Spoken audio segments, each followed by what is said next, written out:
स्व प्रेरणा से लिया है। माननीय भारती साहब ने राजपथ को छोड़कर धर्म पथ की ओर अपने कदम अग्रसर किए हैं। हम उनका साधुवाद करते हैं। मैं भी शासकीय सेवा में रहा हूँ। क्लास 2 अधिकारी के पद से रिटायर हो गया हूँ। 92 से मैं लगातार मूवमेंट के काम में संलग्न रहता हूँ, बिना किसी झिझक के, बिना किसी डर के। दोस्तों, यहाँ शासकीय अधिकारी कर्मचारी भी होंगे, जो नहीं होंगे उन तक ये संदेश जाना चाहिए कि सामाजिक काम करना आपका नैतिक दायित्व है। संविधान में बाबा साहब डॉक्टर अंबेडकर साहब ने अनुच्छेद 19 में ये प्रावधान किया है कि आप अपने समाज के लिए, उन्नति के लिए, विकास के लिए आप किसी भी मंच का उपयोग कर सकते हैं। खुले कोई राजनीतिक मंच का उपयोग ना करते हुए। धार्मिक मंच है, सांस्कृतिक मंच है, ये हमारा नैतिक दायित्व है। आने वाली जो पीढ़ी, हमारी जो स्टूडेंट है, छात्र हैं, उनसे भी मेरा निवेदन है कि वे संविधान को समझें, संविधान का फिर क्रियान्वयन करें। हम लोग संविधान को नहीं पढ़ पाए, इसलिए डर के हम लोगों ने नौकरियां की हैं। राइट, हमने डर के नौकरियां की हैं। जो पुराने लोग हैं, मेरी उम्र के लोग हैं, वो शायद इस बात को समझते हैं। हाँ, आई एग्री। मैं समझता हूँ हम लोग उस समय, मेरा ज्वाइनिंग 80 का है, हम लोग नाम बताने में डरते थे। हम लोग नाम बताने में डरते थे। फिर नाम बताना सीखे तो फिर डरते थे कि कोई जात ना पूछ ले। एक समस्या और थी, ये बड़ी विकराल समस्या भारत की है कि कोई जात ना पूछ ले कि कौन जात हो। और मैं कुछ भी सरनेम लगा लूँ, लेकिन जो हमारे जो मनुवादी लोग हैं, रेशियल सिस्टम में जो लोग हैं, वर्ण व्यवस्था को पालन करने वाले लोग हैं, वो जब तक मेरा जात का पता नहीं लगा लेंगे, चूल्हे तक का पता नहीं लगा लेंगे, तब तक वो आप संतुष्ट नहीं होते। ये पूरे भारत का किस्सा है। ये उड़ीसा, मद्रास, केरल, मिजोरम की बात नहीं है, ये पूरे भारत का किस्सा है। और पूरे भारत में एट्रोसिटीज हो रही है, अन्याय अत्याचार हो रहे हैं, धार्मिक भेदभाव हो रहा है, उत्पीड़न हो रहा है, अल्पसंख्यकों का उत्पीड़न हो रहा है, और ये सब लोग हम देख रहे हैं। ये कोई क्षेत्र अछूता नहीं है। मैं यदि उड़ीसा में आकर के ये कहता हूँ कि मध्य प्रदेश में ऐसा कोई काम नहीं है, तो मेरी भूल है। कोई ये कहता है कि उड़ीसा में कोई अत्याचार नहीं हो रहा है, तो ये हमारा भ्रम है कि यहाँ के आदमी को राष्ट्रपति बना दिया गया है, अभी हम सब लोग राष्ट्रपति हो गए हैं, ऐसा भी हमारा भ्रम होगा। मित्रों, बहुत सारी बातें कल हमारे आचार्य जी ने बता दी है। मैं धर्म की बात करूंगा, अधर्म की बात करना ठीक नहीं है।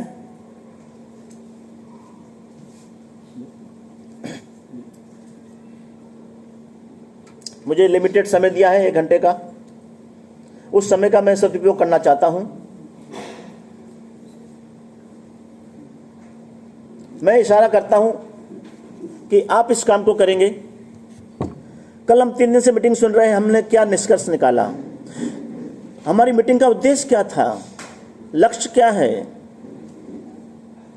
तो हमें कहना होगा कि हमारी मीटिंग का जो लक्ष्य है, हमारा जो उद्देश्य है, इतना गैदरिंग का, इतना अधिक आप लोगों ने जो खर्च किया है, उसका हमको लाभ मिलना चाहिए। तो हमारा उद्देश्य है सामाजिक परिवर्तन और आर्थिक मुक्ति। अब ये सामाजिक परिवर्तन और आर्थिक मुक्ति होगा कैसे, कौन करेगा? मैं कहता हूं कि आप करोगे। तो ये एक उंगली आपकी तरफ इशारा करती है कि आप करोगे, तो ये 3 उंगली बोलती है कि you should be also responsible 3 time. आप 3 गुना जिम्मेदार हैं, आप भी करें।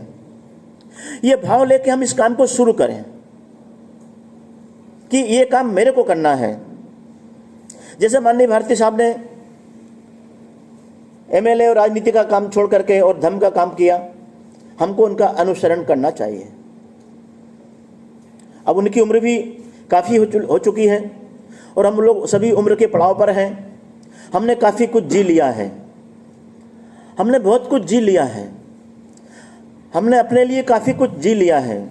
हम हमें अपनी आने वाली संतानों के लिए, आने वाली पीढ़ियों के लिए हमें कुछ करके मरना है, नहीं तो हमारी आने वाली पीढ़ी कहेगी कि डैडी आपने क्या किया। तो मैं बोलूँगा बेटे मेरे डैडी ने मेरे लिए कुछ नहीं किया। तो बोले कि वो तो, अब बेटा तो बोलेगा आपके डैडी तो बिना पढ़े लिखे थे, नहीं किया, आप तो कुछ करते। तो आने वाली संतान हमसे अब हमारा कान पकड़ करके पूछेगी कि डैडी आपने हमारे लिए क्या छोड़ के जा रहे हो, हमारे विरासत में आप वसीयत में क्या छोड़ के जा रहे हो। आप यदि वसीयत में लाखों रुपया धन इकट्ठा छोड़ जाएंगे तो वो खत्म कर देगा, क्योंकि पूत कपूत तो क्यों धन संचय, पूत सपूत तो क्यों धन संचय।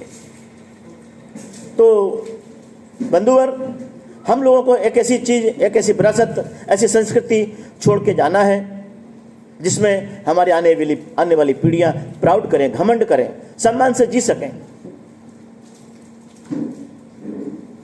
हमारे महापुरुषों को जो कल आचार्य साहब ने वर्णन किया,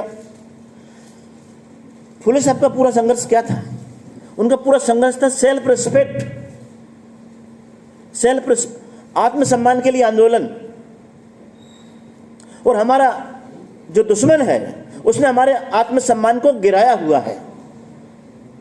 हमारा जो दुश्मन है उसने हमारे आत्मसम्मान को गिराया हुआ है। अब सवाल उठता है कि दुश्मन कौन है? अब बीइंग लिटरेट पर्सन, शिक्षित होने के नाते हमारा दायित्व बनता है कि हमको यह ज्ञान हो जाना चाहिए कि हमारा दोस्त कौन है और दुश्मन कौन है। शिक्षित होने की यही मुख्य परिभाषा है कि दोस्त कौन है और दुश्मन कौन है। हम लोग अपने दुश्मन को ही दोस्त समझ बैठे हैं, ये हमारी बहुत बड़ी भूल है। ये हमारे पढ़े लिखे लोगों की जिम्मेदारी है, लेकिन पढ़े लिखे लोग ज़्यादा उसको गलती करते हैं। अब हमारा पढ़ा लिखा आदमी डॉक्टर बनेगा, इंजीनियर बनेगा और हमारे दुश्मन की शरण में चला जाता है, उसकी गुलामी स्वीकार करता है, तो ये हमारी गलती है। गुलामी कितने प्रकार की होती है? गुलाम कितने प्रकार के होते हैं? बाबा साहब ने कहा है कि गुलामों को गुलामी का एहसास करा दो तो खुद ब खुद वो क्रांति कर बैठेगा। मैं इसलिए ये बात रिपीट कर रहा हूं कि ये महान पुरुष ने कहा, मैंने नहीं कहा है। मेरा किसी को भी अपमानित करने का लक्ष्य नहीं है, अधिकार नहीं है, और मेरी कोई कठोर बात हो तो कृपया मुझे क्षमा करें। मैं मध्य प्रदेश बाबा साहब डॉक्टर अम्बेडकर की जन्मभूमि से आया हूं। आप लोगों के यहाँ कुछ सीखने आया था। मैं कुछ सीखना चाहता हूं आप लोगों से, आचार्य जी से। माननीय सभापति जी ने आज मुझे बोलने का मौका दिया इस मंच पर, तो मैं कुछ बातें आप लोगों के बीच में रख रहा हूं कि गुलामी कितने प्रकार की होती है। पहले नंबर पर है सामाजिक गुलामी, आर्थिक गुलामी, तीसरे नंबर पर है राजनीतिक गुलामी, चौथे नंबर पर धार्मिक गुलामी और पांचवें नंबर पर मानसिक गुलामी। ये 5 प्रकार की गुलामियों से हम लोग जकड़े हुए हैं। जब तक हम इन गुलामियों से मुक्ति नहीं पाएंगे तब तक हम सामाजिक परिवर्तन की दिशा में कोई भी कदम नहीं उठा पाएंगे। सामाजिक परिवर्तन के लिए बाबा साहब ने कहा था कि जिस दिन मेरे समाज में 10 इंजीनियर, 10 डॉक्टर और 10 वकील पैदा हो जाएगा तो ये समाज क्रांति कर बैठेगा, ये समाज उन्नति कर बैठेगा।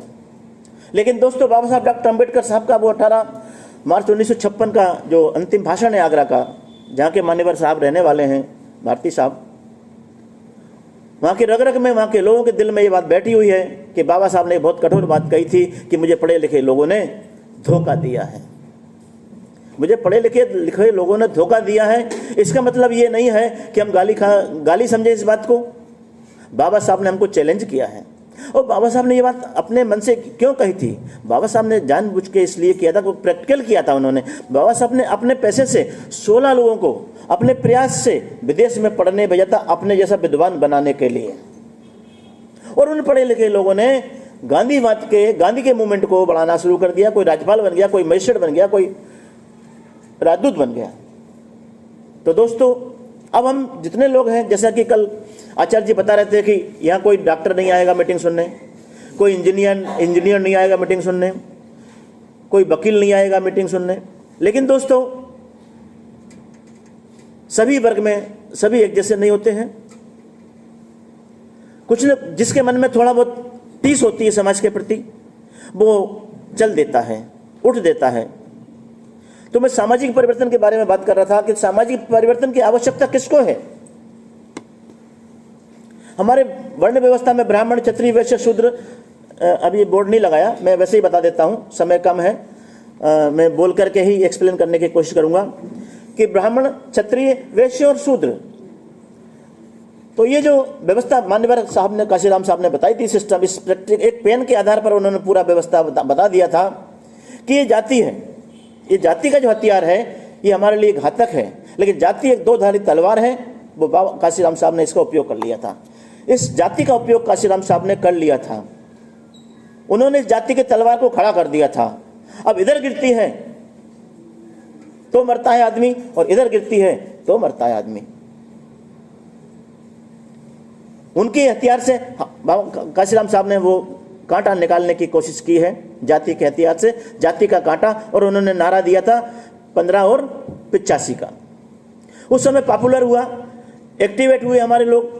उस समय की आवश्यकता थी। हम लोग अपने महान पुरुषों की गलतियां निकालने बैठ जाते हैं। हम लोग अपने महान पुरुषों की गलतियां निकालने बैठ जाते हैं कि यार काशीराम साहब ने 15-25 का किया था, अब क्या हो रहा है, कैसे हो रहा है। देश काल और परिस्थितियों के अनुसार हर चीज को बदलना पड़ता है। तो जो सामाजिक परिवर्तन का दौर था, उसमें हमारे महान पुरुषों का ये सोच है कि जो वर्ण व्यवस्था खड़ी हुई है, इस बड़ी व्यवस्था को हमें आड़ी करना है, ऐसे करना, लेवल में करना है। जब लेवल में करेंगे तो ये पंडित जी हैं, ये ठाकुर साहब हैं, ये सेठ जी हैं, ऐसे नीचे आएंगे, लेवल में आएंगे। तो बाकी के लोग क्या करेंगे, ओबीसी के लोग, माइनॉरिटी के लोग, शुल्क कास्ट के लोग, शुल्क ट्राइब के लोग और हमारी महिलाएं इस लेवल पे आ जाएंगी।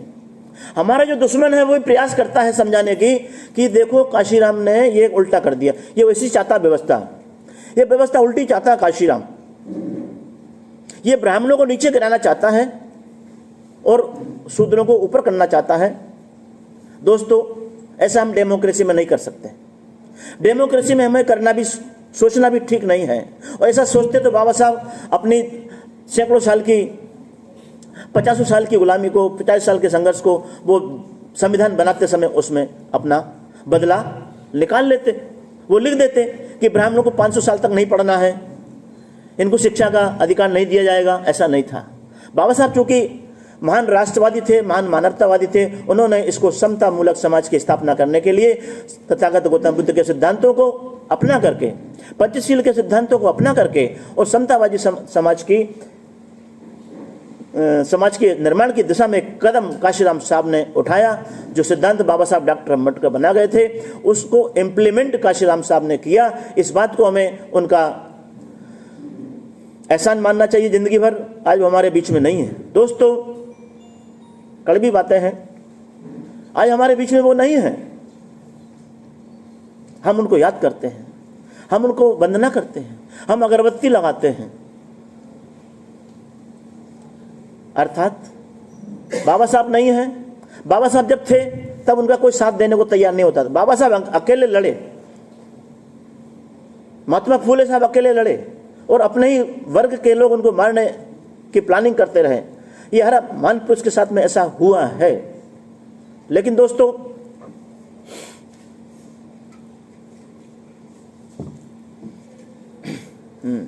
देखो मैं स्लिप हो गया ना, पानी पिलाऊं यार।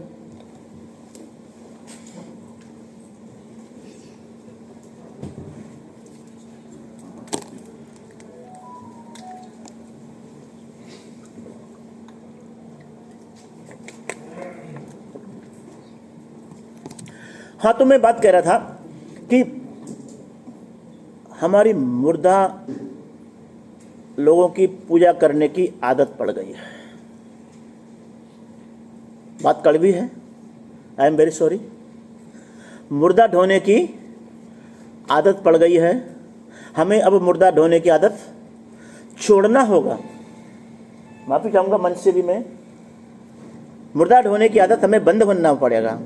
अब जो जिंदा लोग हैं, जो हमारा नेतृत्व कर रहे हैं, हमें उनको फॉलो करना चाहिए। जो जिंदा लोग हैं, जब वो मर जाएंगे तब हम उनकी पूजा करना शुरू कर देंगे, हम उनकी तारीफें करना शुरू कर देंगे। जब जिंदा हैं तो बुराइयां करना शुरू कर देते हैं, बुराइयां करते रहते हैं, अरे वैसा कर रहा है, वैसा गलत करता है, वैसा हो गया है। ये बातें मैं इस शिविर के विचारधारा के अनुरूप ही बात कर रहा हूं। ये मेरा कोई राजनीतिक स्टेटमेंट नहीं है, ये राजनीतिक सोच नहीं है। निश्चित रूप से हम लोग आज राजनीतिक गुलाम हैं। इसके लिए और बहुत सारे मंच हैं काम करने के लिए, राजनीतिक गुलामी को दूर करने के लिए, लेकिन उसकी जड़ में हमारा पंचशील है, तथागत गौतम बुद्ध का सिद्धांत है। कल मित्रों ने बहुत सारे सवाल खड़े किए थे, उनके कुछ उत्तर यदि रह गए हैं तो मैं उनको अभी क्लियर करने की कोशिश करता हूं। मैंने कल नोट किया था उनके कल के सवाल। कल के मित्रों ने बहुत सारे सवाल किए थे आचार्य जी से। त्योहार, वो हमारी बहनी बोल रही थी, क्या नाम बेटे का, मनीषा, बोले साहब हमारा कोई ऐसा कल्चर नहीं है, हमारा कोई ऐसा सिस्टम नहीं है जिसको हम लोग 12 महीने में कुछ 1-2 बार एक्टिविटी करते रहें। अरे भाई, बुद्ध धर्म की तर्ज पर ही समाज को बदलना है। ये जितने त्योहार थे, ये हमारे त्योहारों को इन्होंने अडॉप्ट किया हुआ है। अब उन त्योहारों को बुद्ध धर्म की तर्ज पर बदलना है। जैसे कल रक्षाबंधन का त्योहार था, ठीक रक्षाबंधन के त्योहार के रोज हम अपने घर से चले तो हमने प्रूव कर दिया कि हम लोग रक्षाबंधन नहीं मनाते हैं। अब रक्षाबंधन नहीं मनाते हैं तो हमें रक्षाबंधन के लिए उसकी हिस्ट्री में जाना पड़ेगा कि क्यों नहीं मनाते हैं।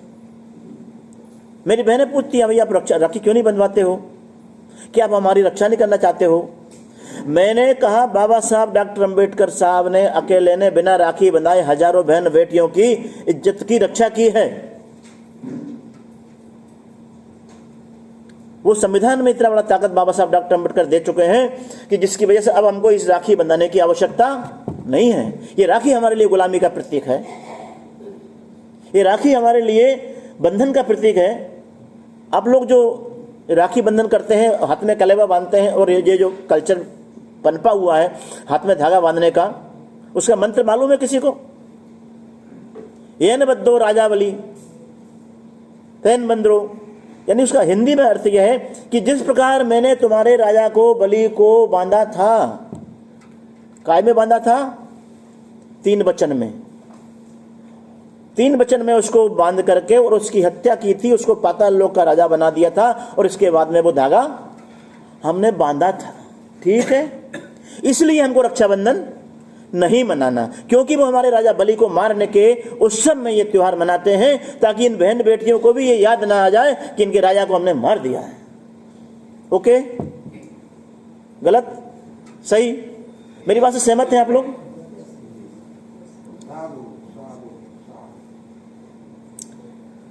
आप यदि दीपावली की बात करेंगे, दीपावली आपका त्योहार था, हिंदुओं का त्योहार नहीं था। राम जी 14 वर्ष का वनवास कब गए थे? चैत्र शुक्ल पंचमी को, चैत्र शुक्ल पंचमी को वो वनवास गए थे पुष्प नक्षत्र में, उनका राज तिलक होने वाला था, और 14 वर्ष के बाद लौटना था उनको। तो 14 वर्ष कब होता? चैत्र के महीने में पूरा होता। 2 क्लास की बात है। दूसरे क्लास का ज्ञान है। सर जी आप ऐसे आ जाए ना, सामने आ जाए। अच्छा, और भी अच्छा, आ गया जा।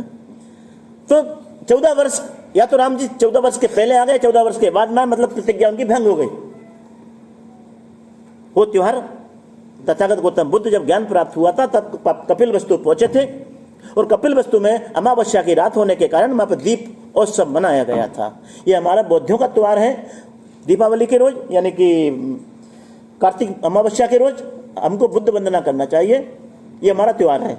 ठीक, फटाके, आतिशबाजी और ये प्रोपेगंडा नहीं करना चाहिए। ठीक, दीपदान, दीपोत्सव, ये हमारे त्योहार हैं, जो सम्राट अशोक ने इसको आगे फॉलो किया था। आप कौन से त्यौहार की बात करना चाहते हैं? हर त्यौहार आपका है, लेकिन उसका कल्चर बदल दिया लोगों ने। जैसे होली, होली राजा हिरण्यकश्यप जो सम्राट बलि के वंशज थे, हमारे पूर्वज थे, उनकी बहन को बलात्कार करके जला दिया, क्योंकि वो अपने भतीजे को ढूंढने गई थी। भतीजे को उन्होंने गुलाम बना लिया था। भतीजा उनका धार्मिक गुलाम हो गया था। भतीजा उनके भगवान को मानने लग गया था। हिरण्यकश्यप महाराज बोलते थे कि विष्णु मेरे लिए कोई महत्व का आदमी नहीं है, कोई उपयोगी आदमी नहीं है, कोई वैल्यूएबल आदमी नहीं है, कोई भगवान नहीं है।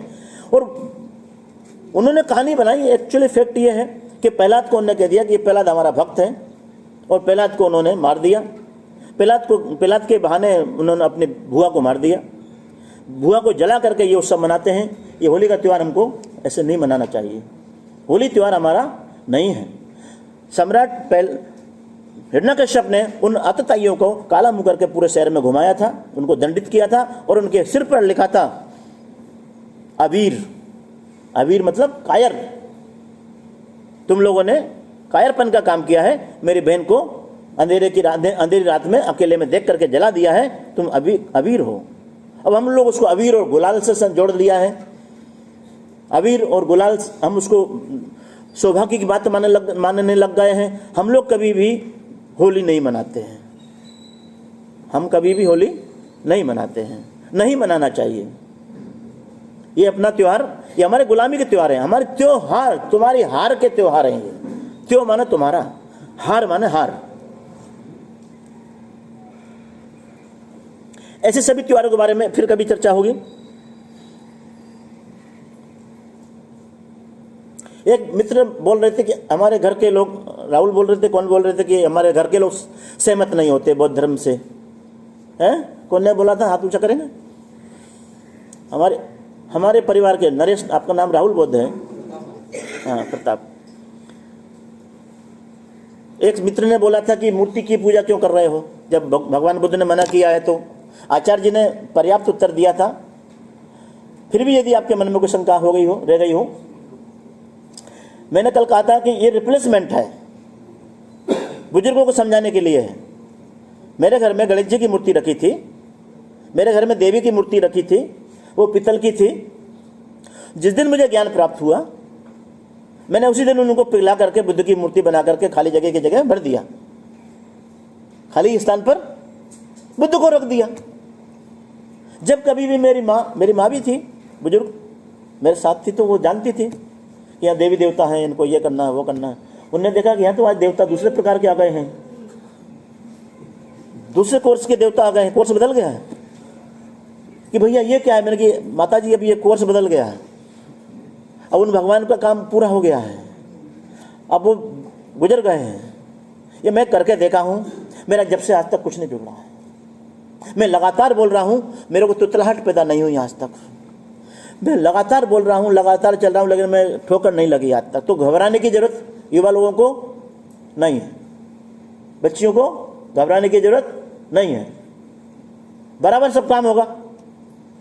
यदि आप अपने पुराने धर्म को तिलांजलि दे देते हो तो आपका कुछ भी बिगड़ने वाला नहीं है। इसकी गारंटी मैं देता हूं लिखित में, मेरे पे दावा कर सकते हो। ठीक, मेरे पे दावा क्लेम कर सकते हो। बाबा साहब ने गारंटी दी थी, मैं तो आपको आज की तारीख में दे रहा हूं। बाबा साहब से बड़ा गारंटर कोई नहीं है। बाबा साहब ने इतना बड़ा परिवर्तन का ला के दिया था हमारे लिए, इतना बड़ा धर्म दान देके चले गए थे वो, जो धर्म इस देश में लुप्त हो गया था। तो ये जो सिग्निफिकेंट है, ये पूजा का जो कल्चर है, ये महत्वपूर्ण नहीं है, पर चूंकि आपको बांधे रखना है, आपकी आदत में पड़ा हुआ ये कि वहाँ सुबह सुबह पूजा होती है, वहाँ आरती होती है, वहाँ घंटा बजता है, ऐसा कुछ करने की आवश्यकता नहीं है। यहाँ हमारे कुछ अल्पसंख्यक भाई भी बैठे हुए हैं। माफ़ी चाहूँगा मैं, आप लोग बहुत अच्छा सोचते हैं अल्लाह के बारे में, बहुत एक शब्द भी नहीं सुनना चाहते। हमको अब समालोचना करने की आवश्यकता है, मतलब उसको अध्ययन करने की आवश्यकता है कि हम धर्म के नाम पर हम बदनाम हुए जा रहे हैं, कमजोर हुए जा रहे हैं, और सामने वाला आतताई हमको अतिक्रमण किया जा रहा है, हमारे हक और अधिकारों पर अतिक्रमण किया जा रहा है। हम लोगों ने उसका कांटा निकालने की कोशिश की है। हम अपने जो शास्त्रा हुए हैं, हमारे पूर्वज हुए हैं, उन्होंने इस रास्ते को बताया है। हम ईश्वर की निंदा नहीं करते हैं, हम ईश निंदा नहीं करते हैं, हम अल्लाह की बुराई नहीं करते हैं। आप किसी भी अल्लाह को मानो, किसी भी ईश्वर को मानो, किसी भी धर्म को मानो, हमको कोई उसकी आवश्यकता नहीं है। पर अपने आप को सुरक्षित रखना है, अपने स्वाभिमान को बचाना है। भाई आप लोग ईमान पे आए, ईमान लाए, आप मुसलमान बन गए क्योंकि आपके स्वाभिमान पर चोट पहुंची। ये लोग वो लोग हैं जिनके स्वाभिमान पर चोट पहुंची, वो जाग गए, वो अलग हो गए। हम लोग अभी भी उसी मानसिक धार्मिक गुलामी में पड़े हुए हैं और आज सोच रहे हैं कि हमारे माँ बाप नहीं मानते। यदि आपकी पत्नी, आपके माँ बाप नहीं मानते तो वो आपके हो सकते हैं क्या? मेरी पत्नी यदि मेरी बात नहीं मानती है तो क्या वो मेरी पत्नी है? वो पंडित जी की बात मानती है तो पंडित जी की पत्नी हुई। अरे यार, नो डाउट। मेरी पत्नी बहुत व्रत करती थी, टीबी की पेशेंट हो गई थी। टीबी की पेशेंट हो गई थी, वो मरने वाली थी। क्यों मरने वाली थी? कि ब्राह्मणों के चंगुल में फंस गई थी। ब्राह्मणों के माना ब्राह्मणियों के। वो उसको इतना व्रत करवा देते थे 12 महीना में कि वो एनर्जी लॉस, इधर बच्चा बच्ची पैदा हो रहा है, उधर हीमोग्लोबिन डाउन, फेफड़े इन्फेक्शन। डॉक्टर बोला भैया इनको कुछ खिलाओ पिलाओ। मैंने साहब जी पंडितों के कहने में लगती है, व्रत रखती है, मेरा कहना नहीं मानती है। आप सच मानेंगे, जिस दिन से मैं तथागत के शरण में गया हूं, मेरा परिवार भरा पूरा है, सुखी हस्त पुष्ट है। कोई व्रत नहीं करते हैं, कुछ भी नहीं होता है, बुखार भी नहीं आई आज तक। कोरोना में भी कुछ नहीं हुआ भाई। अब इससे बड़ा प्रूफ क्या होगा? है ना बुद्ध की ताकत। ये मैं अंधविश्वास नहीं फैला रहा हूं, बुद्ध इस थ्योरी को नहीं मानते। ठीक, माँ बाप को समझाना है और माँ बाप नहीं समझते तो आपको हताश नहीं होना है, क्योंकि उनका समय निकल गया है, वो चेंज नहीं होगा। क्यों चेंज नहीं होगा? कि ये नरम जो लकड़ी होती है वो जल्दी टिल्ट हो जाती है। ये बच्चियाँ हैं ना, ये जल्दी टिल्ट हो जाएंगी। लेकिन हमारी कोई बूढ़ी अम्मा बेटी होगी, वो सोचेगी यार ये तो भाषण तो दे रहे हैं, भगवान की बुराई नहीं करना, खतरा है। और मैंने सिद्ध कर दिया कि खतरा कुछ भी नहीं है। क्यों खतरा नहीं है? कि आप यदि रविदास जी की बात को मान, बुद्ध की बात कौन आए? हमारे समाज सुधारक रविदास जी, कबीर साहब आए। हमने उनकी बात को भी नहीं माना, हम बुद्ध की बात को भी नहीं मानेंगे तो किसकी बात मानेंगे? हमारी धार्मिक गुलामी दूर नहीं हो सकती। हम माँ बाप को समझाएं कि हम रविदास जी तो गंगा जी में पैदा हुए थे, गंगा की वहीं काशी में पैदा हुए थे। उनको पंडितों ने नहाने नहीं दिया था। हाँ, नहाने दिया था क्या? नहीं नहाने दिया था। है हिस्ट्री मालूम है? नहीं मालूम। बुद्ध, कबीर, रैदास, ये सब एक ही ग्रुप के लोग हैं। ये उस समय के हमारे लीडर हैं, भगवान नहीं है। कौन है? हमारे मार्गदाता हैं। स्वयं बुद्ध ने कहा है कि मैं तुम्हारा मार्गदाता हूं, मुक्तिदाता नहीं हूं। इस सोच करके इनकी पूजा नहीं करना। कोई स्वर्ग नरक मिलने वाला नहीं है। जो भी नरक है, स्वर्ग है, वो यही है, इसी धरती पर है। इस धरती को ही हमें स्वर्ग बनाना है, बुद्ध की लाइन पर चलकर। ये जिम्मा आरबीएम ने उठाया है। आरबीएम से जुड़ करके पूरे भारत में बुद्धमय बनाने का सपना हम क्षेत्र वाइज, स्टेट वाइज जिम्मा हम लोग लिए हुए हैं।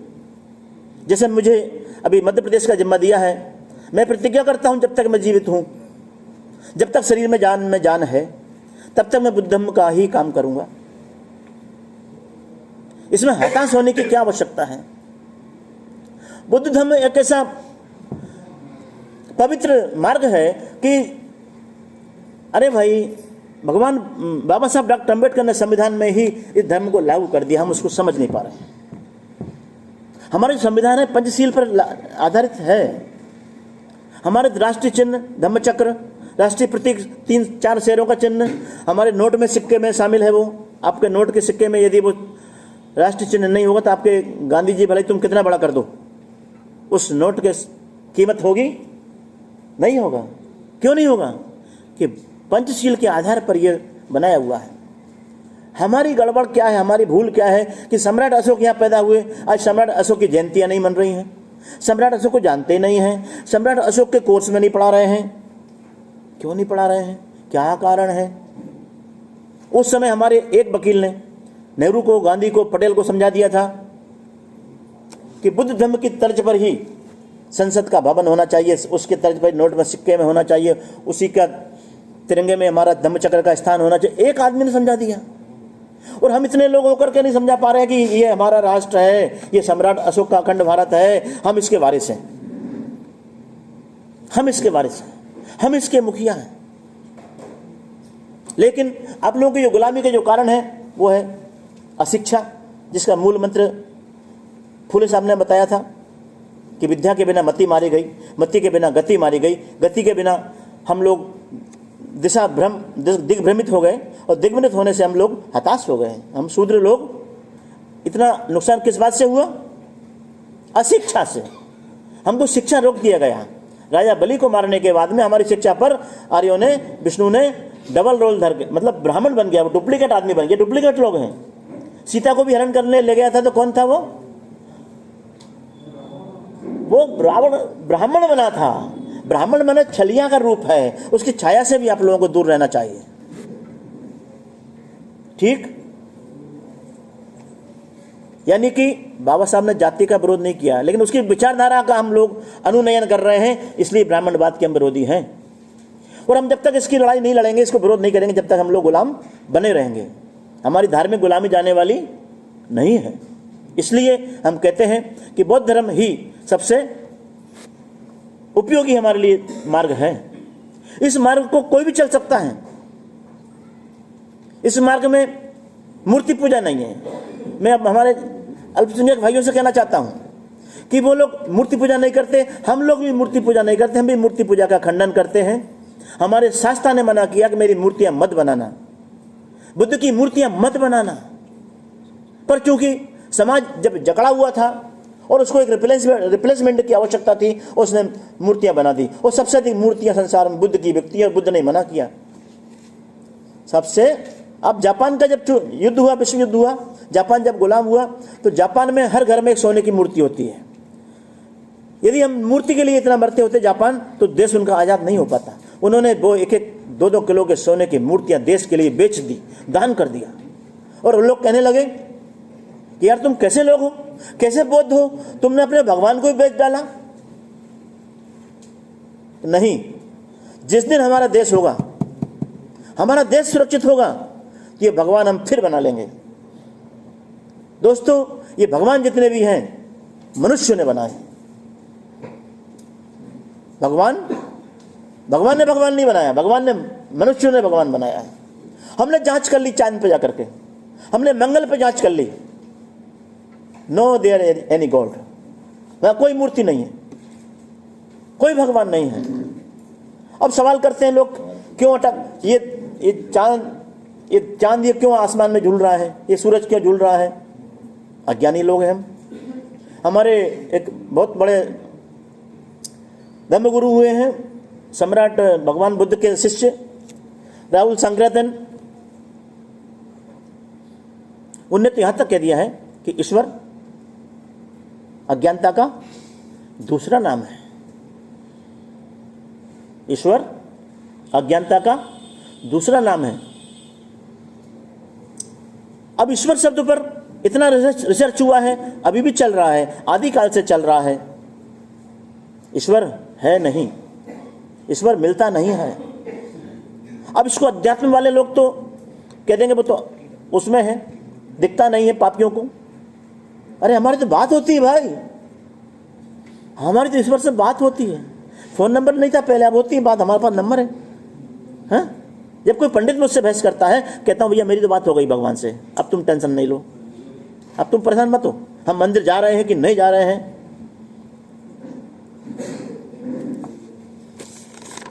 इसलिए दोस्तों, मन में शंका लाने की आवश्यकता नहीं है, मन में किसी प्रकार की कमजोरी लाने की आवश्यकता नहीं है। हमारी माताएं और बहनें खास करके इस बात को समझ जाएं कि धर्म महिलाओं से चलता है। धर्म चलाने वाली कौन है? माताएं हैं। इसलिए भगवान बुद्ध ने सबसे पहले अपनी माँ को, महामाया को धम्म में शामिल किया था, दीक्षित किया था और संघ बनाया था। उन्होंने अपनी पत्नी को फिर दीक्षित किया और उनको संघ में लिया। किसी भी धर्म में महिलाओं को इतना बराबरी का सम्मान नहीं है कि वो जाकर के आगे कोई धम्म देश ना कर सके। ये केवल तथागत गौतम बुद्ध ने आपको पावर दिया है और आपको अपने घरों के अंदर के आचरण को ठीक करना होगा। जहां तक सवाल है भगवान बुद्ध का आचरण का, आप संडे के रोज 3 अगरबत्ती लगा दीजिए, से मत हिलाइए उसको, आवश्यकता नहीं है लगाने की। थोड़ा सुगंधित वातावरण हो जाए, कोई आवश्यकता नहीं है और कुछ भी करने की। अब बात करता हूं मैं त्रिशरण की। साथियों, एक थोड़ी महत्वपूर्ण बात है।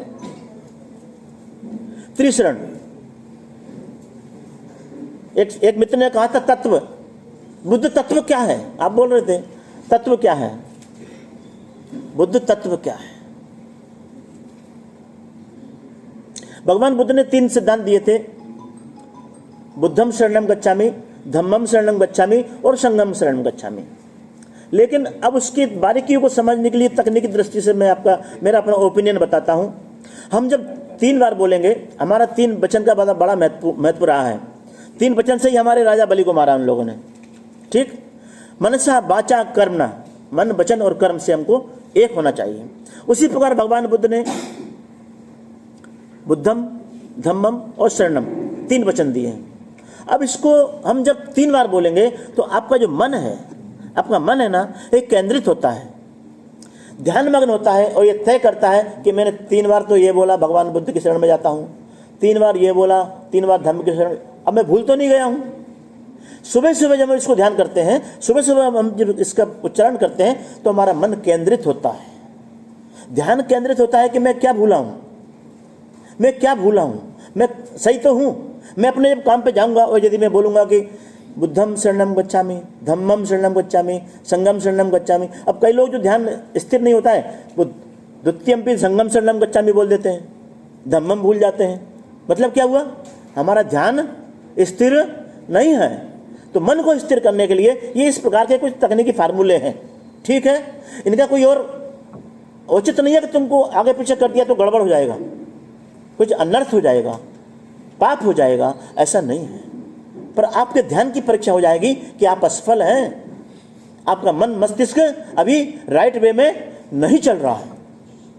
ओके, फिर 5 आचरण बताए हैं। 5 आचरण बताए हैं तो उसमें बड़ी दुविधा में है कल से लोग मेरे, काफी सोचते हैं लोग, वहां तक नहीं पहुंच पा रहे हैं कि पंचशील में से आप क्या करें हम। अरे भाई,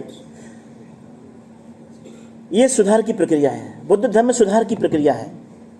एक दिन में कोई आदमी बुद्ध नहीं होता है, एक दिन में कोई आदमी बुद्ध नहीं होता है, एक दिन में कोई आदमी अल्लाह को प्राप्त नहीं कर सकता है।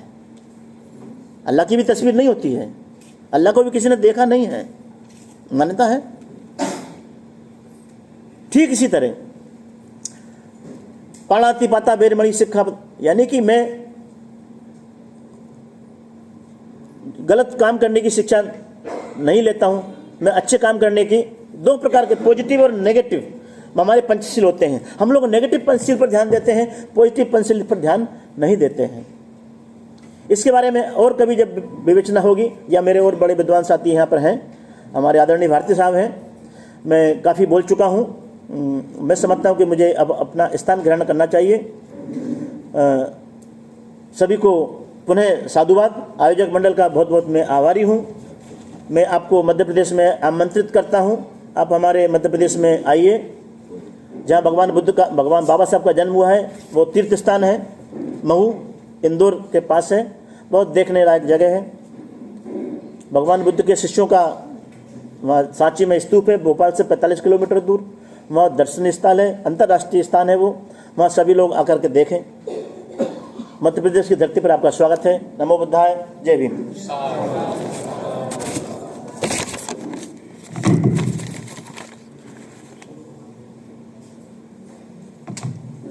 हर